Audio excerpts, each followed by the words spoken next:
we'll be reading from Hebrews chapter 11. Now, I'm reading from an NIV version, so I will read while you follow. Now, faith is being sure of what we hope for and certain of what we do not see. This is what the ancients were commanded for. By faith, we understand that the universe was formed at God's command, so that what is seen was not made out of what was visible. By faith, Abel offered God a better sacrifice than Cain did. By faith, he was commanded as a righteous man when God spoke well of his offerings. And by faith, he still speaks, even though he is dead. By faith, Enoch was taken from his life, so that he did not experience death. He could not be found, because God had taken him away. For before he was taken, he was commanded as one who pleased God. And without faith, it is impossible to please God. Because anyone who comes to him must believe that he exists, and that he rewards those who earnestly seek him. By faith, Noah, when warned about things not yet seen, in holy fear built an ark to save his family. By his faith, he condemned the world and became heir of the righteousness that comes by faith. Faith is a strong thing, my brethren. Yeah. Faith can only come from yourself on what you believe. When we understand what happened back in the Bible days, such as Jeremiah. Jeremiah was called when he was a young son, before he was even born, when he was inside his mother's womb. Yes. And by faith, God favored him and allowed him to come up, and he became a wonderful man of God. Amen. And by him, he preached. Even though when he got tough, he still said, by faith, I'm not going to leave you, Lord. The fire is going to shut up in my bones, and I will keep praising the Lord. He kept on going, and he was successful. Yes. Job was a man of God. He lost everything. Yes. He lost his family, he lost his riches, he lost everything. Yes. But you know what he did? He kept on going. Even though his friends said, forsake God. His wife even told him to curse God and just leave him. Yes. But he kept going. He never stopped. He said, I will follow you. I will not forsake you. And the Lord said the same thing. And look how Job ended up. He ended up with everything. And he doubled. He was double proportion. Look at Elijah. He was a man of God. He wanted double proportion. But the Lord gave it to him. He humbled himself. And he allowed himself to go places. Moses. Oh, Moses. Look how he was. He was up in the Pharaoh's palace. Yes. He had everything. Can you imagine this? Having everything. Being the Pharaoh's son. Yes. And just getting everything you want. Everything.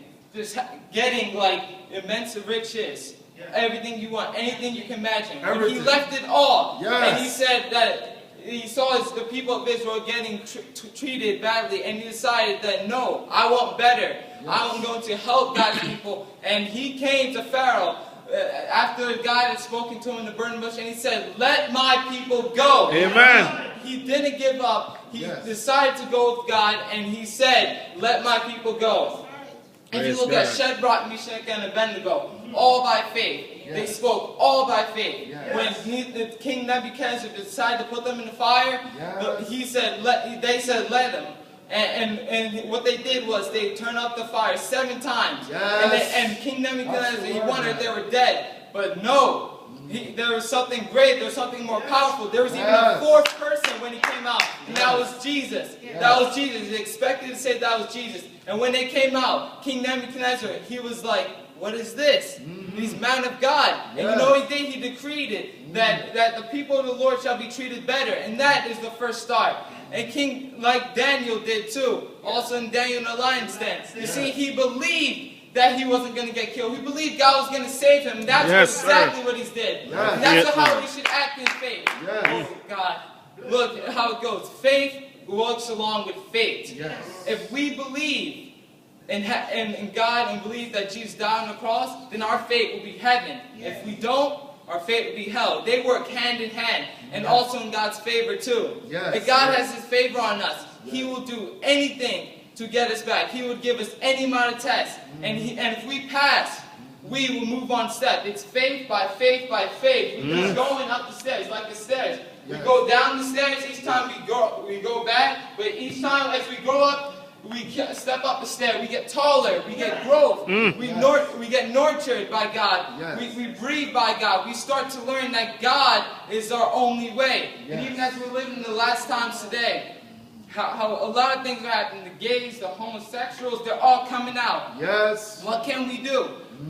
We can't change them. Sometimes we can, sometimes we can't. It all depends on what God has in their life. And what God has in our service, and what we use by God to speak through us. If God is speaking through us, who can be against us? Who can stop us? If God is with us, who can stop us? Brethren, tell me, who can stop us? Nobody. No one. Exactly. Yes. If we speak through God, Yes. then we will cause change. Remember that. Change can only come by God, Yes. who speaks through us. That is how change works. If you wonder how pray, that's why we say, when Pastor, I admire you when we say pray for our leaders. Because we know we do. That's the only way how change is going to come, if God is in their life. If God breathes over this country, change will come. We can stop all this. We can stop all the evilness. Yes. Even though it continues to grow, we can stop it. How can we stop it? By praying. Yes. Praying is a very important thing. Yes. How can we expect to change if we don't pray? How can we expect to talk to God? This is our personal relationship with God when we talk. Yes. Praying is like talking to God. And if we don't pray,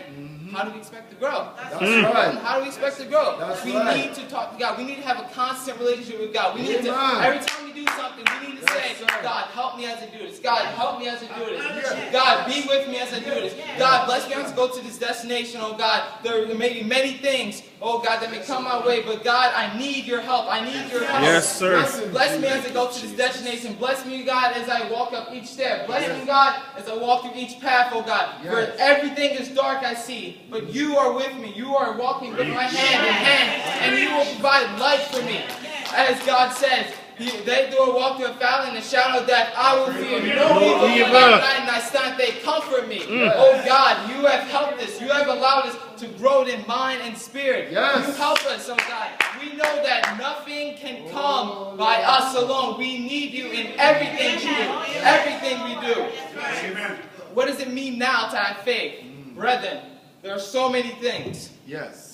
There are so many times where, even I myself, I just feel like, I just feel like giving up. But I just say, God, I just pray to Him for everything. No matter how I'm feeling, no matter what my feeling, I express God to everything. Yes. I tell God everything, all my problems, all my relationships, all my everything. Yes. I lay it out on the table and I say, God, I pray that you will find the best solution to all these problems. God, if I used to request God for a solution, but these weren't even the best solutions. He would give them to me, but these weren't the best. So whenever I pray and I have a problem, I say, God, here's the problem. Yes. I pray for you that you will provide the best solution to these problems, and Yes. it has worked. Yes. God has made a difference in my Hallelujah. life. I remember the first time Brother Bob came up to me and asked me. It was in school. I was just sitting down there with my friends, and I see a text message, and it says, "Hey, can you preach?" And I was really nervous. I was like, "Oh man, I didn't know." So I replied no. But then he came up to me on Saturday night when we were having praise and worship practice, and after he told me, I was like, I have to think about this. So I went home. I went to my room and I prayed about it. And sooner or later, I started to write.